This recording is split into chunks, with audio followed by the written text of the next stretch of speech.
The hair is in a ponytail because I'm a lazy butt and I didn't feel like messing with it today.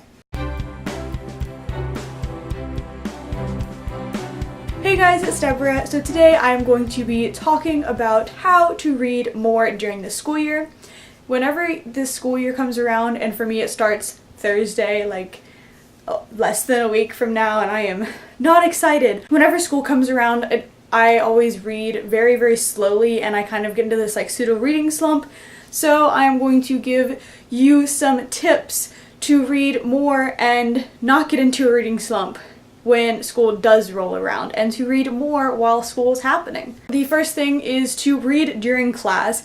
I don't mean when the teacher's talking and you're supposed to be taking notes. Please don't do that. But whenever you're done taking notes for the day and there's 5 minutes left in class, open up your book and read for those 5 minutes. And that's 2 pages you wouldn't have read otherwise, or 5 depending on how fast you read. Or whenever you're done with an assignment, you can open your book, or if you get to class early.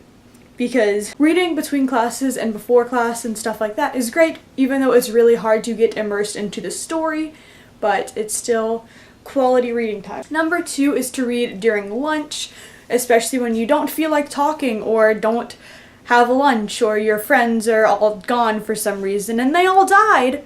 Just read during lunch and you won't feel as lonely because you'll have your fictional characters with you to protect you. What is happening? It looks like there's a fog right here. But there's not foggy, there's a fingerprint on my camera. Like literally in my lens. Here, let me just clean it up. All better. Tip number 3 is to get your homework done quickly and use reading as an incentive to finish it faster, so you'll make sure to finish your homework and then you can read that book. Or finish your math assignment and then read for 20 minutes and then start working on something else, to weave it into your like homework schedule and to make it feel like you're actually getting something out of doing homework rather than just doing mindless busy work that your teachers for some reason decide to give you. Number 4 is to read right before you go to bed. This helps because it's easier to fall asleep, supposedly according to a whole bunch of different studies, if you're not on your phone and the blue light's like not in your eyes and stuff, because it messes with the melatonin concentrations in your brain and it makes it more difficult to fall asleep. Read instead before you go to bed for half an hour or an hour so you can get your daily goal of reading however much you want to read, and it's great. I promise. I read all of Miss Peregrine's Home for Peculiar Children in less than a week, or maybe it was a week and a half, because that entire week I set out an hour specifically to read before I went to bed, and it made me like sleep so much better than I normally did. And it just made everything so great, and I flew through the books. Number 5 is to read between passing classes. So like if you have 15 minutes between class, go sit out in the courtyard or get to class early and read while you're waiting and chilling and stuff.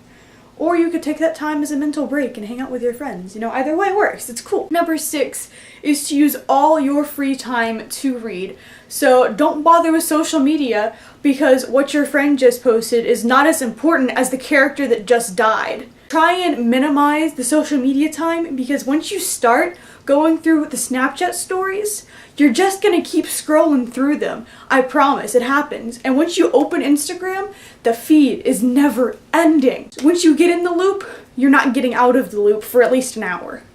So just don't start at all. Number 7, if your parents still drive you to school like mine do, because I am 15 and I cannot legally drive in Florida, then you can read on the way to and from school. I know whenever I wake up in the morning, I read on the way to school unless I'm like talking to my mom or something. And it's great because it like wakes my brain up and it makes me happier, because books make me happy and reading a book first thing in the morning is great. And then on the way home from school, when you just need a mental break and you just like dive into these characters' problems instead of the schoolwork that I might have to do later. If you drive yourself to school, there's always the option of audiobooks. I don't personally use audiobooks, but I think they would be great for this situation, so invest in those or get them from the library, because they have like every audiobook ever and they're free. Number 8 is to bring your book everywhere you go and read it in any free time that you might have. This is kind of relating back to like 1 and 5-ish.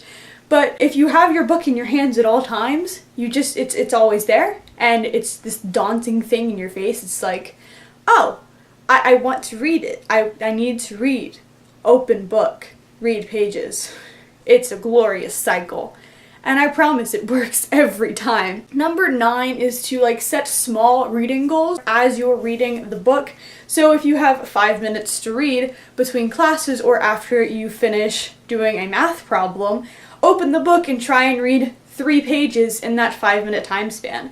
So you feel more accomplished once you actually finish it. Set reasonable goals though. Don't try and read 10 pages in a minute unless you have like superhuman abilities, because then props to you. Tip number 10 is to only read books you're interested in, because when you read a book that you really want to read, you're more likely to pick the book up and actually read it. If you have zero interest in reading a book, you shouldn't pick it up because it'll probably lead to a reading slump, and then none of these tips will be helpful at all. Pick a book that you really want to read, whether it be rereading one of your favorite series or something else that you absolutely know you'll enjoy when you read it, so you always have a drive to see what happens next and don't get stuck in a reading slump, because I have a feeling that I'm inching my way towards one at the moment, and I think I'm just going to reread Harry Potter instead. Or The Mortal Instruments, because I'm finally caught up on Shadowhunters, you guys, and my brain I can't at all. Well, I hope these tips helped. I really, really do. I am definitely going to try and use them myself as this school year approaches, and I'm not excited about the school year approaching at all, but we can definitely see how that turns out. I hope you enjoyed this video. If you did, give it a like and subscribe to my channel and ding the bell to get notified every time I upload. I will see you guys in the future. Goodbye! Trying to come up with a thumbnail like.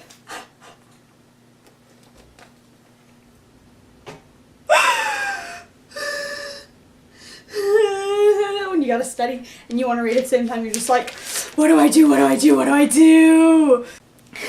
Goodbye for real.